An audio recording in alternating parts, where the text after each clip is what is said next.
Hello everyone and welcome in my YouTube channel. So आज की इस वीडियो में हम jQuery के दो मेथड्स के बारे में बात करने वाले हैं जो कि हैं रैप एंड अनरैप। सो हम ये देखेंगे कि रैप एंड अनरैप का यूज़ करते हुए हम क्या ऑपरेशंस परफॉर्म कर सकते हैं। सो देखने के लिए चलते हैं स्क्रीन की तरफ। So let's have a look on my screen and let's begin.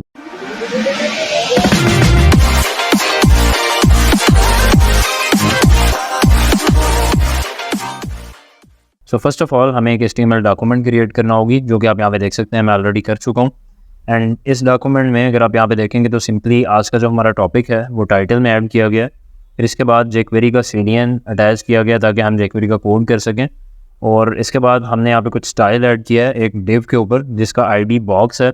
उस पर सिंपली हमने 400 पिक्सल की विड्थ और 300 पिक्सल की हाइट यहाँ पे डिफाइन की है। बैकग्राउंड कलर येलो है और 20 पिक्सल की पैडिंग अप्लाई की है।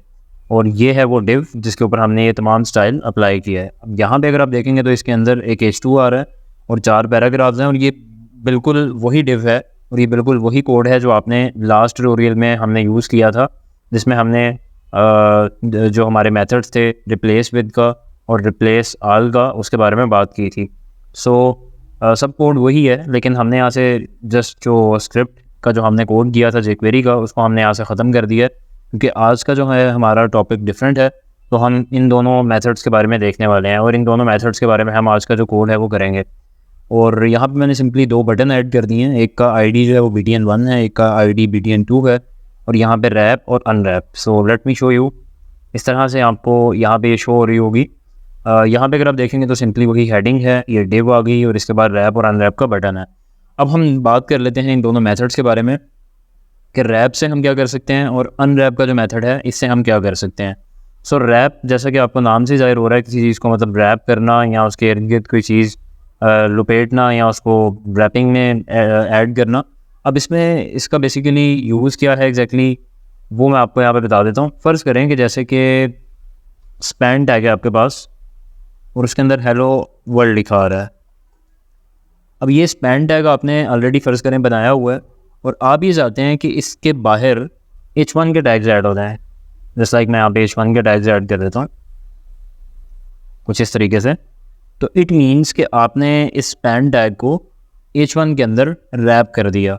अब इसको अनरैप करना है तो उसका मतलब सिंपल यही होगा कि इस H1 से मैं इसको ख़त्म कर दूँगा। अब अगर मैं दोबारा इस पर अनरैप का मेथड अप्लाई करूँगा तो डेफिनेटली जो इसका पेरेंट है एलिमेंट बॉडी वो भी ख़त्म हो जाएगा। तो मतलब कि अगर हमने रैप करना है तो उसका मतलब कि हमने किसी पेरेंट एलिमेंट के अंदर उसको ऐड करना है, और अगर हमने अनरैप करना है तो उसका मतलब होगा कि हमने कोई पेरेंट एलिमेंट जो है जो इसका मेन पेरेंट एलिमेंट है उससे हमने इसको बाहर निकालना है। अब हम देखते हैं कि ये किस तरीके से काम करता है। सो फर्स्ट ऑफ ऑल मैं यहाँ पे आऊँगा। अब मैं ये चाहता हूँ कि जैसे ही अभी ये हेलो वर्ड कहाँ पे आ गया, सेव करता हूँ, देन यहाँ पे आके मैं रिफ्रेश करता हूँ। So you can see it's gone. अब मुझे यहाँ पे ये करना है कि जब भी मैं रैप के बटन पे क्लिक करूँ तो फ़र्ज़ करें ये पैराग्राफ है, इससे बाहर एक डिव ऐड हो जानी चाहिए। तो अब डिव किस तरीके से ऐड होगी या उसको हम देख लेते हैं। उसके लिए हमें jQuery का कोड बेसिकली करना पड़ेगा और हमें रैप का जो मेथड है उसको यूज़ करना पड़ेगा। सो फर्स्ट ऑफ ऑल तो हम jQuery का जो बेसिक सिंटैक्स है वो लिखेंगे। तो मैं यहाँ पे लिख देता हूँ document dot ready function and then इसके अंदर हम यहाँ पे हैश BTN1 ऐड करने वाले हैं, क्योंकि BTN1 पे जब क्लिक होगा देन हमने ये फंक्शनैलिटी परफॉर्म करनी है। तो सिंपली मैं यहाँ पे लिखूँगा हैश BTN1 डॉट क्लिक, इस पर फंक्शन एक रन हो जाएगा। फर्स्ट करें अभी के लिए मैं यहाँ पे अलर्ट करवा लेता हूँ हेलो वर्ल्ड, सेव करता हूँ, देन यहाँ पे आके मैं इसको रिफ्रेश करूँगा एंड अभी आप देखेंगे जैसे ही मैं रैप पे क्लिक कर रहा हूँ तो यहाँ भी ये हेलो वर्ल्ड जो है वो प्रिंट कर रहा है। बट अब हमें क्या करवाना है कि इसको रैप करना है एक डिव के अंदर। तो सिंपली मैं यहाँ पे आता हूँ और यहाँ पे आके मैं लिख देता हूँ हैश बॉक्स में जो पैराग्राफ है इसका फर्स्ट, मतलब कि फर्स्ट चाइल्ड जो है, मतलब पहला जो पैराग्राफ है वो क्या होगा, डॉट रैप हो जाएगा। किस में रैप होगा, फर्स्ट करें मैं इसको एक डिव के अंदर जो है वो रैपिंग देना चाहता हूँ। तो मैं यहाँ पे डिव का टैग ओपन करूँगा, क्लोज कर दूँगा।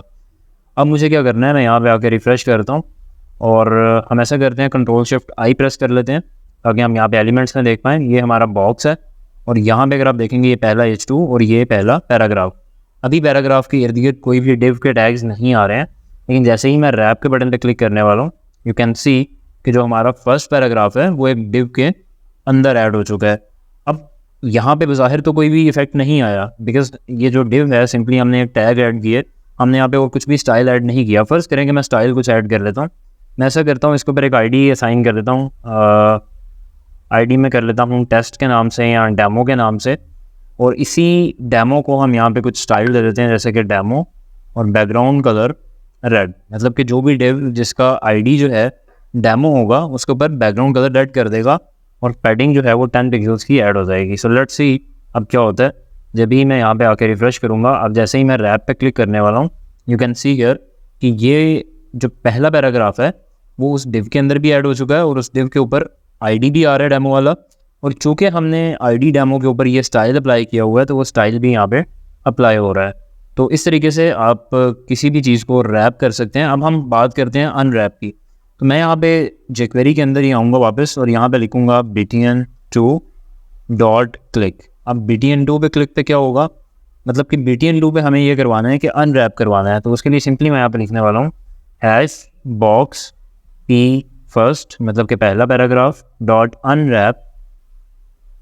अब अनरैप हमने किससे करवाना है, डिव से। तो सिंपली मैं यहाँ पे डिव लिख दूँगा, या आप ID इक्वल्स टू भी यहाँ पे डिफाइन कर सकते हैं, मसला नहीं है। तो सिंपली मैं यहाँ पे आके रिफ्रेश करने वाला हूँ।